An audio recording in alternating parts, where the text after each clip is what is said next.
জল খাও সিম্বু, জল খাও সোনা, জল খাও, জল খাও, জল খা। কি হলো? দেখেছো কিছুতেই জল খেতে চায় না। জল খা সোনা। দেখছো, দেখো কিছুতেই জল খাওয়ানো যাবে না। দেখো কেমন করে তাকিয়ে আছে। তোমরাও নিশ্চয়ই একই সমস্যার সম্মুখীন হচ্ছ সারাক্ষণ।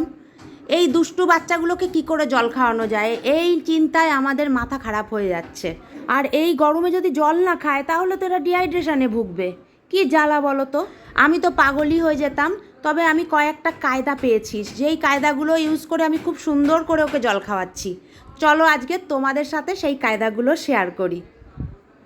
এরকম একটা দইয়ের প্যাকেট নেবে, বসো বসো, গুড বয়। এবার যতটা তুমি জল খাওয়াতে চাও ততটা জল নিয়ে নেবে, আর এর ভেতরে দিয়ে দাও টক দই। আমি এখানে একটু বেশি করে নিয়েছি, কারণ গরমকালে তো দই খাওয়া ভালো। আর সিম্বার ডাক্তার কাকু দুপুরে খাওয়ার পরে একটু করে টক দই খেতে বলেছে।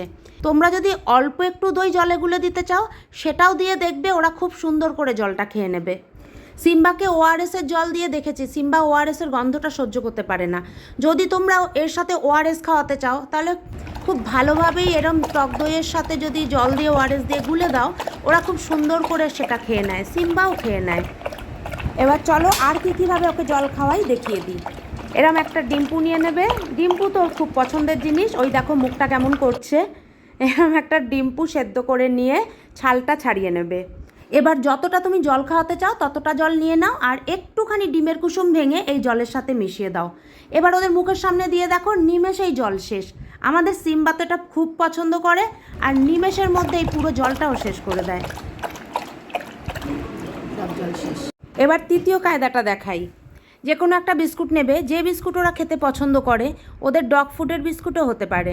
ব্যাস এবার খাওয়ার জলের ওপরে গুঁড়ো করে ছিটিয়ে দাও, তাহলেই ওরা একদম খুব ভালোভাবে জল খেয়ে নেবে। ওরা যে ট্রিটগুলো খায় না, ডগ ট্রিটগুলো বা পেট ট্রিটগুলো যেগুলো পাওয়া যায়, সেগুলোও একটু যদি ছিটিয়ে দাও তাও ওরা খুব সুন্দরভাবে জল খেয়ে নেয়। আমি তো সিম্বাকে এইভাবেই জল খাওয়াচ্ছি এই গরমে। তোমরা কেমনভাবে জল খাওয়াচ্ছ আমাকে অবশ্যই কমেন্ট বক্সে জানিও, তাহলে তোমাদের থেকে আমিও কিছু শিখে নেবো।